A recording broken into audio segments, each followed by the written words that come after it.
Hey guys, welcome back to the Human Condition. I want to start off by saying thank you guys for all your support on my recent videos. I really appreciate you guys. You guys are awesome. Thank you guys so much for that. It means a lot because as like a community, we can see we slowly grow, keep growing, and it's pretty cool to see. So I'm glad you guys are watching. So thank you guys for that. And in today's video, we're talking about what does it mean. Another astrology video. Astrology segment, and it is what does it mean to be a Virgo moon. This is probably gonna be our first controversial one, kind of like the Sagittarius one I hyped up, because there's a lot of Virgo moons that tend to get into some controversies, I guess. For example, like Elon Musk and Blake Lively. But so they might be my two people I put on the thumbnail. I'm not sure. Depends on how controversial I want to be. I guess, so I don't know, or there might be two random other celebrities that I might put as Virgo moons on the thumbnail. But the real question is, what does it mean to be a Virgo moon? So Virgo moons, I've noticed moon in Virgo means moon is like comfort. So moon in Virgo is past home and family. Comfort is in Virgo is ruled by Mercury, which is the planet of communication and intellect, kind of like Gemini. The difference between Gemini and Virgo, though, is that Virgo tends to be communication, but more small talk oriented. It's they're the pros of small talk, basically. They're pretty great at that.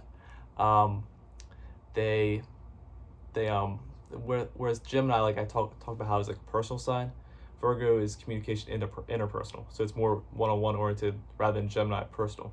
Because Gemini, even though they like to hear other people's opinions, it's the desire is I need to express my opinions. I need to tell.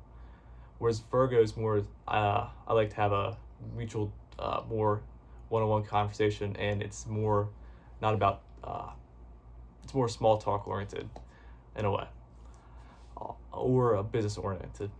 So that's the difference between Virgo and Gemini. Even though they're both ruled by Mercury, they make a square aspect, which we'll talk about in a little bit. So with Virgo, we see a lot of communication, and this is this sign, and like I talked about last videos, are emotional maturity levels, and that doesn't mean like how mature they are, but like in the zodiac you'll see goes from 1 to 12, and Virgo is conveniently right at 6, so it is right in between 1 to 12, and it's the 1 is like as you go up you'll slowly see like a development. For example, on the lower half it's more self-oriented, whereas the upper half it's more other-oriented.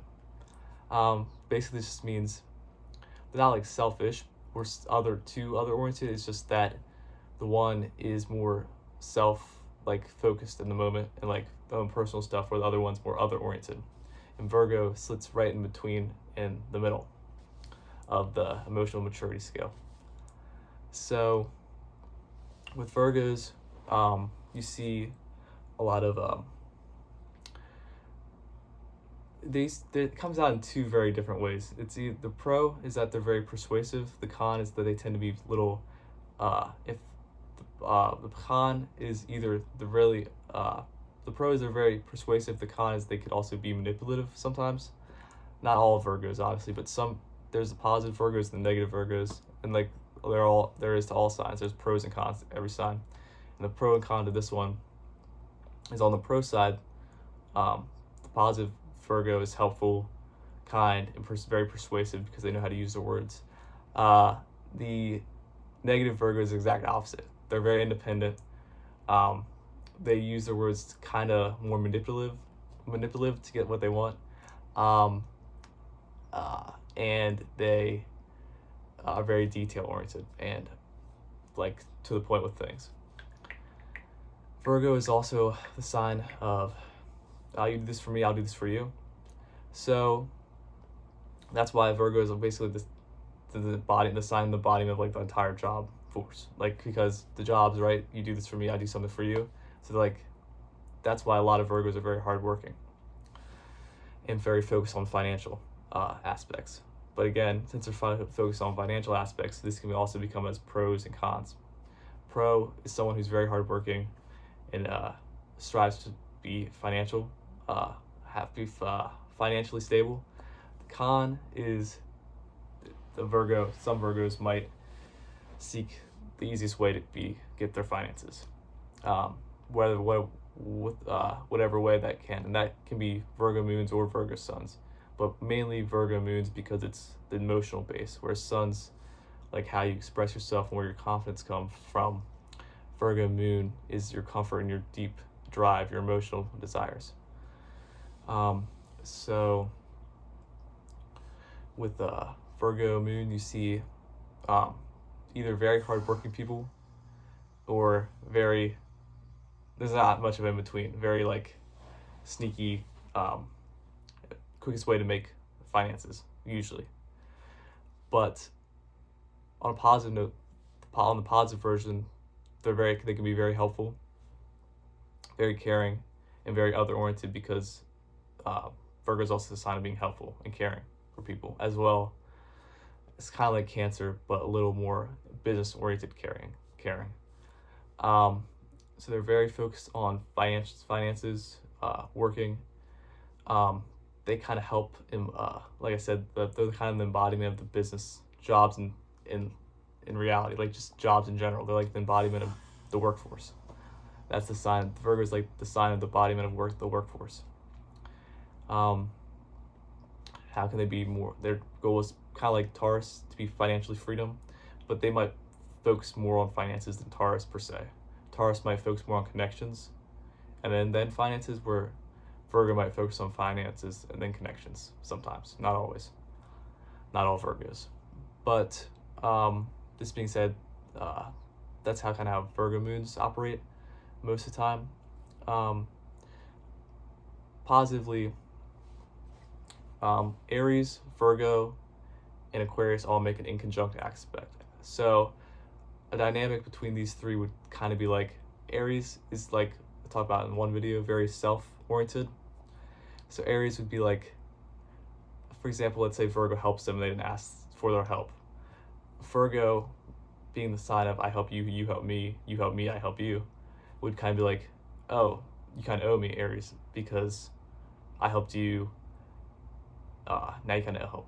But Aries would be like, kind of like, might take the more defensive approach, be like, well, I didn't ask you to help me, but I appreciate it, thank you, but I didn't ask you to help me, so therefore why do I have to help you? And Virgo might be like, whoa, that's crazy. And that's that's why they make an inconjunct aspect, because it doesn't blend well. That's what inconjunct means. Two signs, instead of square, inconjunct is like two signs don't blend well. The same thing could be said for Virgo relationship with Aquarius. Aquarius is humanitarian, seeks compliments, but also is very nice and caring. And this being said, Aquarius might help people out and not expect anything in return. And then Virgo might be kind of annoyed by this too, because Virgo's like, do this for me, I want to help you, let me help you, kind of thing. So the good thing about Virgo is that even though they hold people accountable, they also hold themselves accountable most of the time. So if you take anything away with that, just take away that Virgos, even though they hold other people accountable, they do tend to hold themselves accountable too. And for the most part, the positive version does. So that's another thing with Virgo. Some personal observations, I would say, like I did in my last video, talk about personal observations. It's just basically very finance oriented.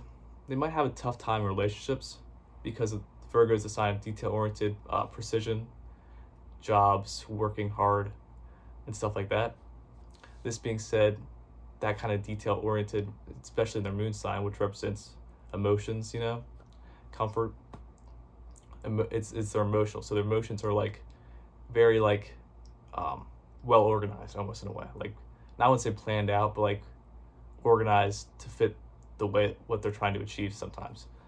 And this being said, relationships might struggle because of it, because uh, with that detail oriented and trying to plan everything out with their emotions, it come easier to get in conflicts, I guess. Especially if your Venus is in Virgo, which is the sign of relationships and friend groups. So that can kind of cause some trouble, not always, but a lot of the times, because Venus, yeah, like the detail oriented and the I did this for you, you got to do this for me kind of thing. Which is good in a sense because sometimes that's important because if everyone, I mean, that's kind of important because it's kind of like instills the workforce in a way. I do this for you, you do this for me. That's kind of like the basis of the workforce itself. So that's why it's still a very important sign. And so that would be some other personal observations. I've noticed this could just be a coincidence, right? You never know. Like I said, a lot of times relationships can be icky. I've noticed a lot of times Virgos specifically if they have marriages, they might not work out. The marriages might not work out. At least their first marriage might not work out often. Again, another personal observation just from day-to-day experiences, a lot of Virgos. I've come across very positive Virgos. I've come across very negative Virgos. Positive Virgos, I know a lot that are hardworking. But I also know a lot that kind of use their emotions planned out, like I said. So there's pros and cons to them. And the signs that square with Virgo are all the mutable signs, and this just means they're changing, and they change their dynamics a lot. So the signs that conflict with Virgo would be Gemini, Pisces, and Sagittarius. This is because it's a Virgo moon. They might conflict with Gemini because they might sometimes feel like Gemini isn't engaging in the small talk and just talking too much about their own opinion. And they might feel almost in a way like they're not being paid attention to. Like Virgo and Gemini in a conversation might be like, Virgo might say something and then Gemini just all of a sudden just blurts out like something completely out of pocket and like completely unrelated to the conversation, and Virgo might be like kind of annoyed by that a little bit. I mean, they won't care that much, but they'll be kind of annoyed by that. Also, Gemini is using words to do things, and Virgo, I didn't mention this, but Virgo also is, even though they're very good at communications, they're also very hands-on, whereas Gemini is more vocal communication. You could say Virgo is more verbal and non-verbal communication. That could be also what it represents in working with the hands. So, like in a job sense, the Gemini might be like the persuasive, like trying to get out of something type of thing, and Virgo might be like, "No, you gotta do this," and they're like, Gemini's like, "But do I have to do this?" Using like theoretical concepts and stuff to get out of situations. So there's in this square, it's more of a aggravation towards Virgo towards Gemini, I guess. Virgo's opposite sign is Pisces. Pisces represents self-sacrifice and self-isolation and like emotional empathy and caring for people. So, like I said before, since Virgo is very detail-oriented, even though they care about people, it might sometimes appear like they don't. Even though it might not appear in an emotional way, it might appear more of like I care from you in a resource way, in like a communication, but not deeply emotional. Whereas the exact opposite sign would be Pisces, very empathetic, one of the most empathetic signs, the 12th on emotional maturity, because a lot of times they'll give up their own desires for other people, and they make great counselors, and they're very caring, and they genuinely care, and the other signs care too, obviously, but they care a lot, and they are usually shy and keep to themselves. So with Pisces and Virgo, there's that attraction, but also aggravation, like most other signs, opposite signs. So with this one, you'll see Pisces is attracted to Virgo because they want to get to their emotional side, and Virgo is attracted to Pisces because they want to help them in the workforce, because Pisces might struggle a little bit with the workforce sometimes, just because they're very emotional, so they can't handle that much of like, you know what I mean? They can't handle it as much because they just get stressed out more easily. Whereas Virgo can turn off, kind of shut down their emotions. Pisces have a hard time doing so. So that they benefit from each other, kind of that way.